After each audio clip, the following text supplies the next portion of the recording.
வாளறிவன் ஜோதிட களஞ்சியம் யூடியூப் நேயர்களுக்கு வணக்கங்களும் வாழ்த்துக்களும். நம்ம நேற்று கேதுனால திருமண தடைனா அதுக்கு என்ன பரிகாரன்றதை பார்த்தோம். இன்னைக்கு பொதுவாக திருமண தடை வேற என்னென்ன வகையிலெல்லாம் வரும் அப்படின்னு பார்க்குறோம். லக்னம் அப்படின்னு சொல்லக்கூடிய 1ஆம் பாவகம், குடும்பஸ்தானம் சொல்லக்கூடிய 2ஆம் பாவகம், களத்திரஸ்தானம் என்று சொல்லக்கூடிய 7ஆம் பாவகம்,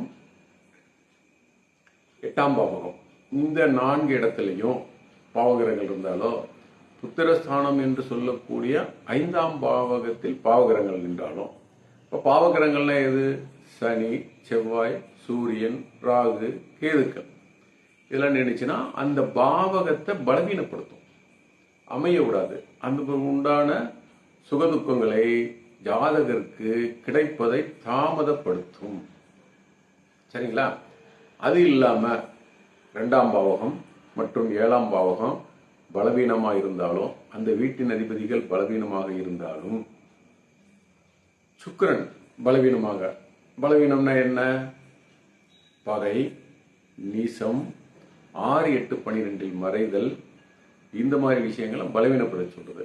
இது கூடவே அவர்கள் தங்கி இருக்கக்கூடிய வீட்டில் வாஸ்து தோஷங்கள், பெண்ணாக இருந்தால் தென் திசையில் அவங்க வீட்டுடைய தெற்கு பகுதியில் போர்வெல், கிணறு, செப்டிக் டேங்க், சோக்பிட், மேலும் தண்ணீர் நிற்கக்கூடிய பள்ளங்கள், இது இல்லாம குறிப்பா தாழ்வாரம் இருந்தாலும் வாஸ்து தோஷத்தை பெண்கள் மீதும் பெண் குழந்தைகளுடைய திருமண வாழ்வின் மீதும் ஏற்படுத்தும்.